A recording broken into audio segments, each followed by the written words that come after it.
The Tales of Beedle the Bard. These are by J.K. Rowling and are from the series of Harry Potter stories. We are going to read the first tale of Beedle the Bard, called The Wizard and the Hopping Pot. There was once a kindly old wizard who used his magic generously and wisely for the benefit of his neighbors. Rather than reveal the true source of his power, he pretended that his potions, charms, and antidotes sprang ready-made from the little cauldron he called his lucky cooking pot. From miles around, people came to him with their troubles, and the wizard was pleased to give his pot a stir and put things right. This well-beloved wizard lived to a goodly age, then died, leaving all his chattels to his only son. This son was of a very different disposition to his gentle father. Those who could not work magic were, to the son's mind, worthless, and he often quarreled with his father's habit of dispensing magical aid to their neighbors. Upon the father's death, the son found hidden inside the old cooking pot a small package bearing his name. He opened it, hoping for gold, but found instead a soft, thick slipper, much too small to wear, and with no pair. A fragment of parchment within the slipper bore the words, "In the fond hope, my son, that you will never need it." The son cursed his father's age-softened mind, then threw the slipper back into the cauldron, resolving to use it henceforth as a rubbish pail. That very night a peasant woman knocked on the front door. "My grandfather is afflicted by a crop of warts, sir," she told him. "Your father used to mix a special poultice in that old cooking pot." "Begone!" cried the son. "What care I for your brat's warts?" And he slammed the door in the old woman's face. At once there came a loud clanging and banging from his kitchen. The wizard lit his wand and opened the door, and there, to his amazement, he saw his father's old cooking pot. It had sprouted a single foot of brass and was hopping on the spot in the middle of the floor, making a fearful noise upon the flagstones. The wizard approached it in wonder, but fell back hurriedly when he saw that the whole of the pot's surface was covered in warts. "Disgusting object!" he cried, and he tried firstly to banish the pot, then to clean it by magic, and finally to force it out of the house.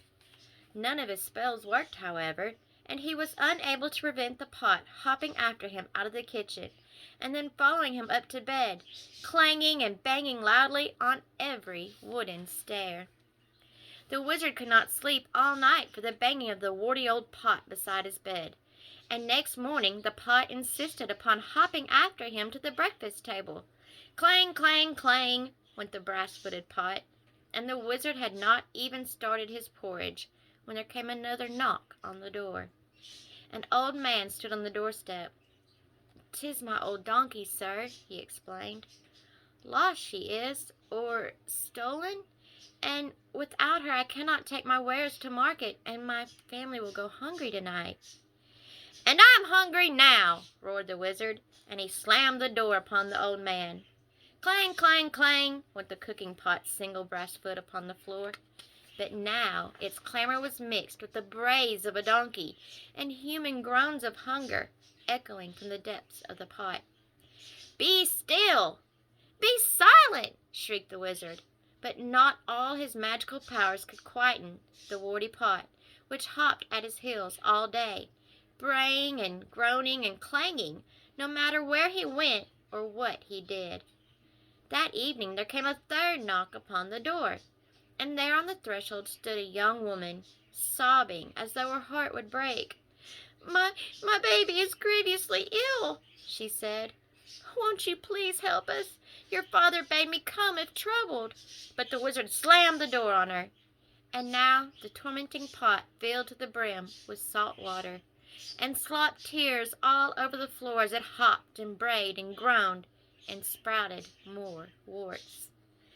Though no more villagers came to seek help at the wizard's cottage for the rest of the week, the pot kept him informed of their many ills. Within a few days it was not only braying and groaning and slopping and hopping and sprouting warts, It was also choking and retching, crying like a baby, whining like a dog, and spewing out bad cheese and sour milk, and a plague of hungry slugs.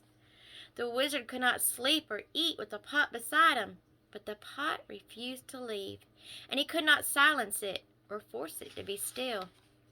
At last the wizard could bear it no more. "Bring me all your problems, all your troubles, all your woes!" he screamed, fleeing into the night with the pot hopping behind him along the road into the village. "Come, let me cure you, mend you, and comfort you. I have my father's cooking pot, and I shall make you well." And with the foul pot still bounding along behind him, he ran up the street casting spells in every direction. Inside one house the little girl's warts vanished as she slept. The lost donkey was summoned from a distant briar patch and set down softly in its stable. The sick baby was doused in dittany and woke well and rosy. At every house of sickness and sorrow the wizard did his best, and gradually the cooking pot beside him stopped groaning and retching, and became quiet, shiny, and clean. "Well, pot?" asked the trembling wizard as the sun began to rise.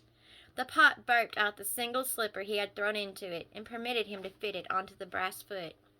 Together they set off back to the wizard's house, the pot's footstep muffled at last. But from that day forward, the wizard helped the villagers, like his father before him, lest the pot cast off its slipper and begin to hop once more. The end.